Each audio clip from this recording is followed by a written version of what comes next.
Hey, Armand here with the scoop on Jupiter in Aries 2022-2023. Jupiter's already been in Aries. He was in Aries in May through October of 2022. He sort of went into the sign a little ways and he backed out into Pisces. And now he's going to do a quick run through. He's going to get into the sign on December 20th, just a day before the solstice, and he is going to leave on May 16th. He's going to run through all 30 degrees of the sign in only about 5 months. Very fast, very intense from our perspective. We're going to be seeing this going through in a very intense kind of way. Now, Jupiter likes Aries. He's happy to be in Aries. It's a fiery sign. He's a fiery planet. In fact, although it is Mars' sign, Jupiter has the final 10 degrees as his decanate. It's kind of like Mars owns the building, but Jupiter has a co-op in the last 10 degrees there, out on the third floor of the sign. And that's probably when we will see, many of us will see, and certainly in the collective, where we'll see some of the most I don't want to say dramatic, but dramatic examples of Jupiter in Aries. And that's right from around April 4th through May 16th. That's when he's in his last decanate. The other thing, of course, is that everything that we have to say about Jupiter in Aries is a little contingent on the fact that Mars, the ruler of Aries, is retrograde until January 12th. And we have to let him pick up a little speed even when he starts going direct after that. So the beginning of Jupiter's stay, the first couple of weeks, might be a little bumpy, a little uncertain. The middle stay will be fine. And then the end part will have a little bit more of the overt Jupiter in Aries energy. Now, what is that Jupiter in Aries energy? It's fine to say that they're both fiery elements going on here, but what are we talking about? Well, Jupiter expands whatever he touches, and Aries is a sign that is associated with competition. It's associated with action. And here's the takeaway from this whole Jupiter in Aries thing. You want to be active. Yes, things are going to happen. There are going to be opportunities. This is favored, but you want to take action.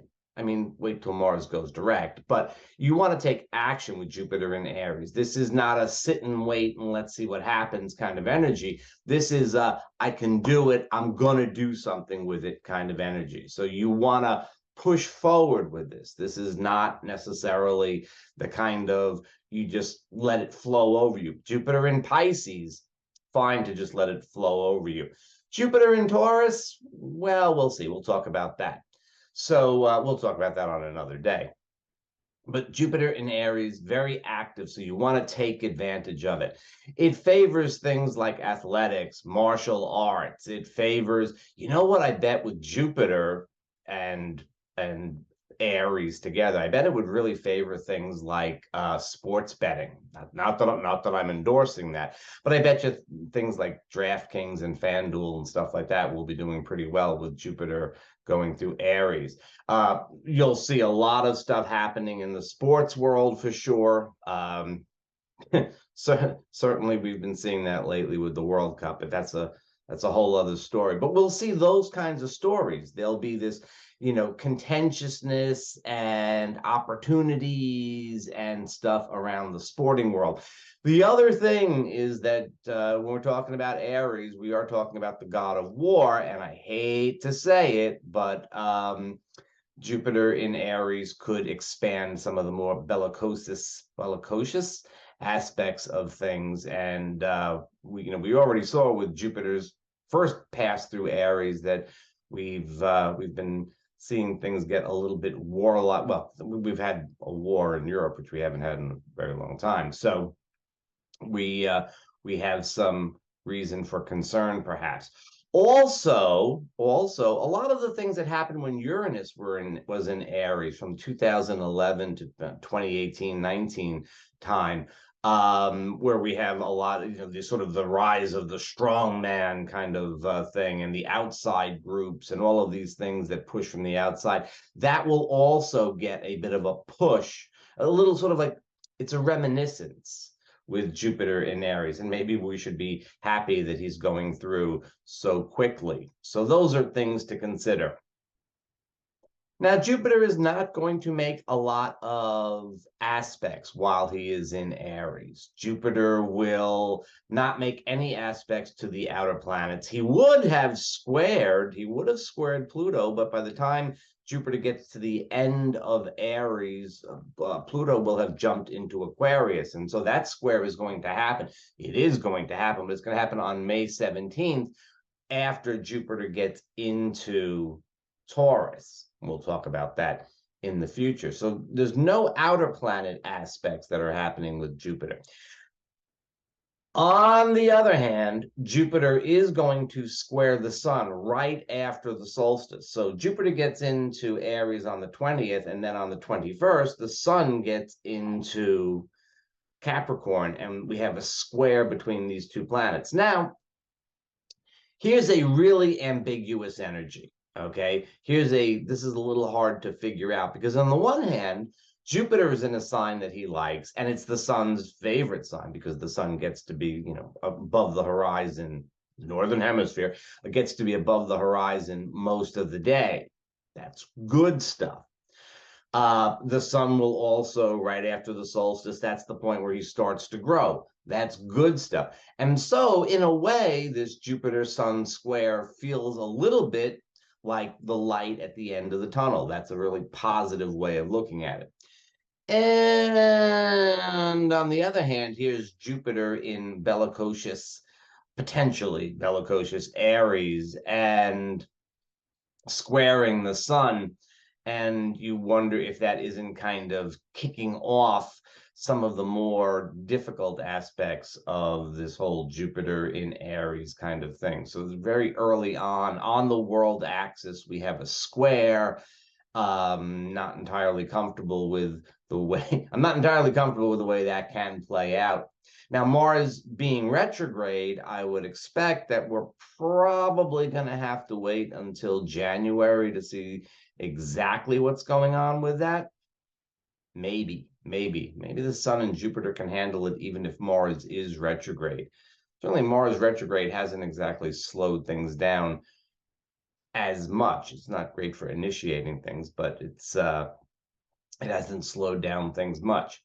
Now let's take a look at each sign. I would look at the ascendant and the sun sign, probably just both equally. Certainly if you have an Aries ascendant, I would pay attention to that.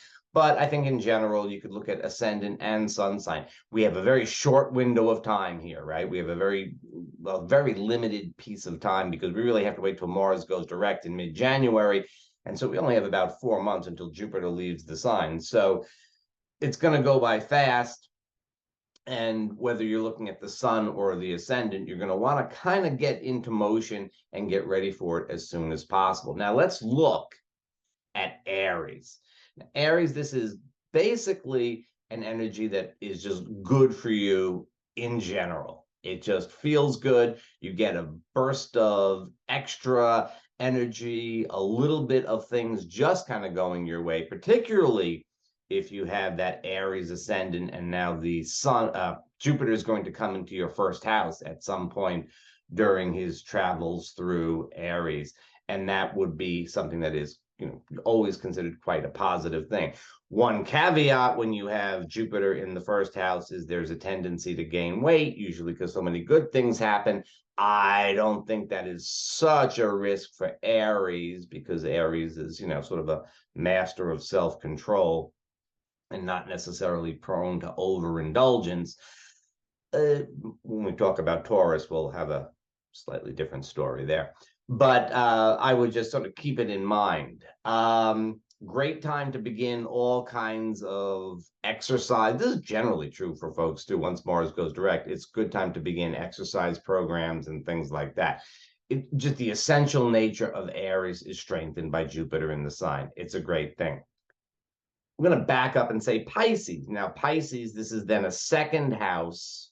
This is the second sign from you. So this is going to be something having to do on a mundane level, we would say, with finances and money, possessions, and things like that. Okay. We don't have to be so literal about things, though.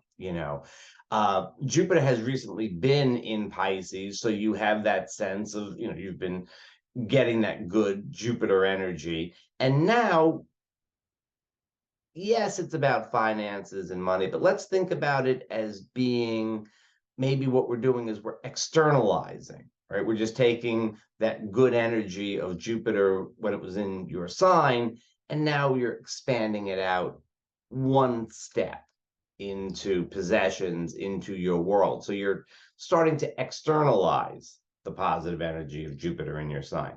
Similarly, for Aquarius, now it's two signs back. You have to go back about 2 years till Jupiter was in your sign. And again, it's a further expansion outwards. I would say, if you're an Aquarius, since Pluto is coming into your sign in late March, I would sort of look at this as being an opportunity to take a little advantage and see what it is you can get done before Pluto gets into your sign, and what sort of preparations you can do, and what sort of, I mean, it is your third house. So what sort of, make a list of things to do with Pluto in your sign. Of course, Pluto's going to be in Aquarius, in and out, but he's going to be in Aquarius in like 2044. So, it could be a long ways before he gets out to you. Yet, somehow or another, you're still going to be kind of feeling it either way. So this is a good time to kind of get ready for the Pluto in Aquarius era. You're also having Saturn come out of your sign, and although he's kind of happy in Aquarius and probably didn't give you too much trouble, you can kind of be, having Jupiter make a nice sextile and having Saturn get out of the sign. It's pretty good. So use it as prep time.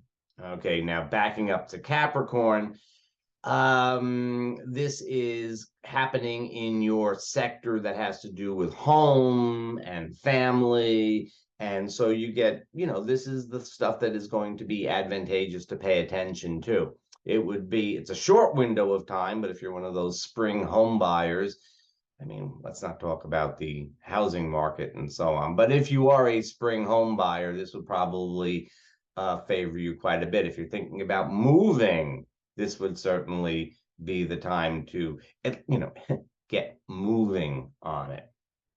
All right.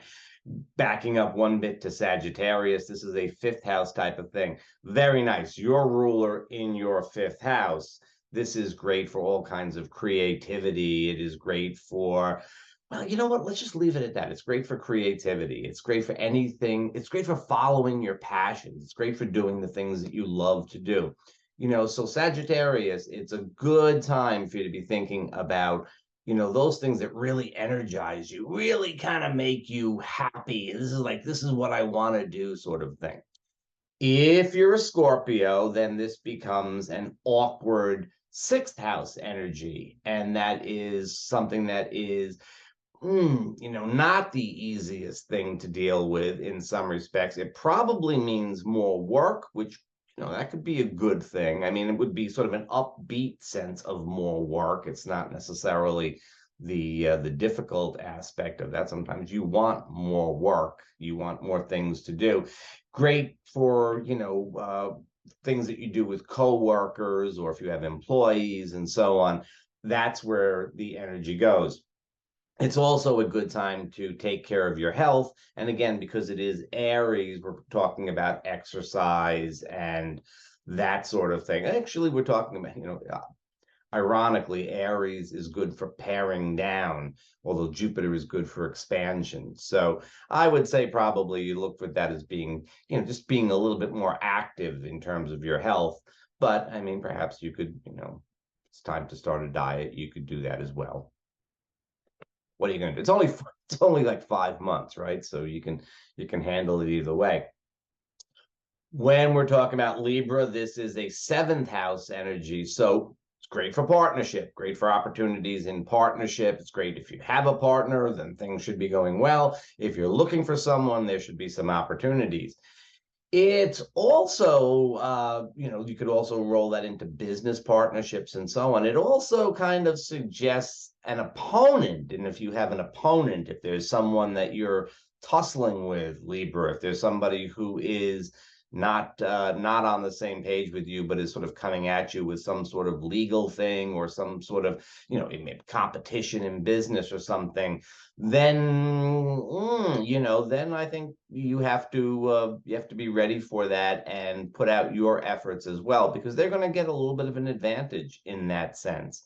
And so you want to be ready and you want to take advantage and sort of think like an Aries would be the strategy. You want to sort of think like, okay, what am I going to do to strategize? Libra likes to stay within the box, likes to follow the rules when it comes to things. Maybe you need to kind of, I'm not saying to break the law, but you might want to kind of, think in a little bit broader perspective and how you're going to handle challenges. If challenges come up, they're not coming. You're not having any challenges. Don't worry about it. Virgo, this becomes an 8th house energy, which is wonderful for, if you want to go on a shamanic journey or something like that. I'm not entirely sure that you do, but if you wanted to, this is something that you might benefit from. It's it's a short period of time, but if you wanted to go into therapy or do any of those 8th house types of things. The other thing for Virgo would be if you need to get a loan or if you need to pay down a loan, it would be a good time. I would be a little careful, though, about taking on too much debt if you're a Virgo. Oddly, this could kind of work against you.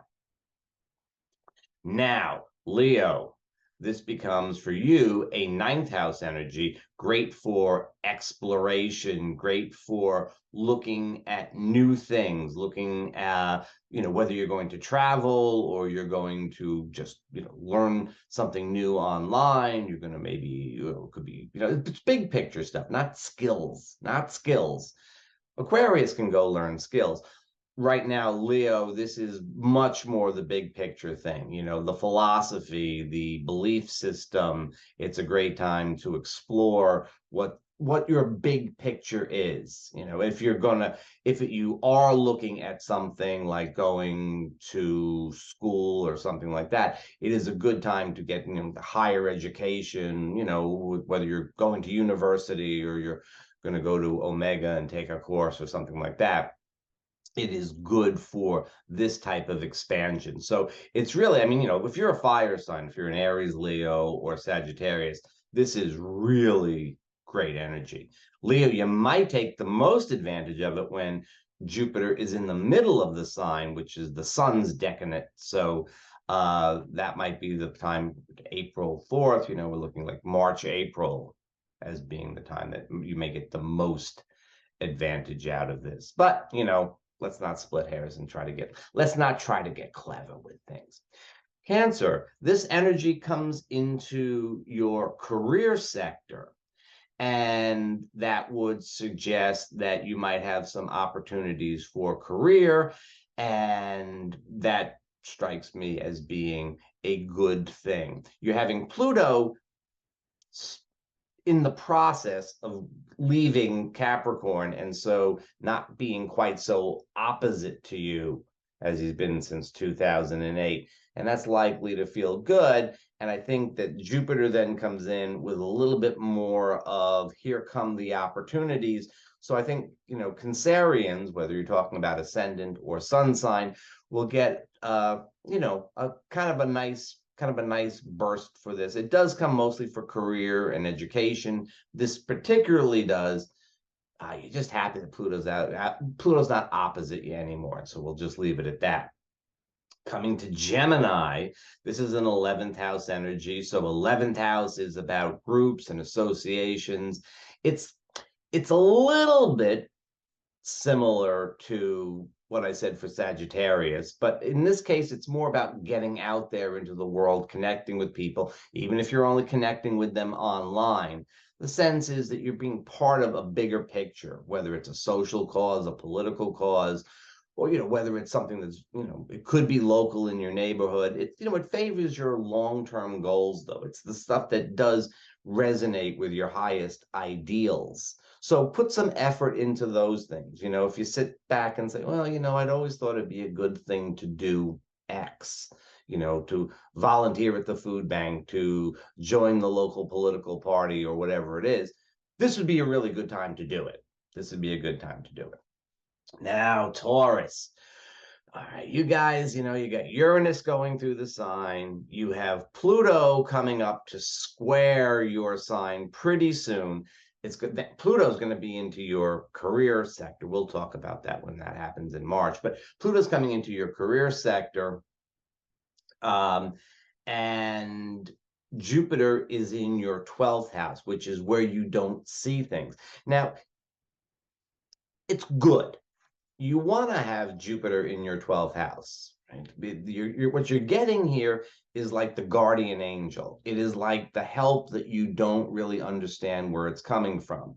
It is the, it's the helpful thing that you didn't expect, more or less, more or less. It is Jupiter in Aries, and that may not be entirely to the liking of Taurus, but you've got Pluto squaring you soon. You've got Uranus going through your sign. Now, I bet you Jupiter in Aries is going to feel pretty okay for you. So that's a little hint. This is basic astrology, going by houses. We have to kind of work it out to meld or mesh with Pluto changing signs. And this is, again, a very fast moving energy. Jupiter goes through quickly. So we get a real good view of what Jupiter in Aries is all about because it happens swiftly. We don't really have time to catch our breath with this. All right, there we go. I will see you when Jupiter goes into, well, I'll see you for the weekly forecast, for the monthly forecast, and more, but I will certainly be back with Jupiter in Taurus soon.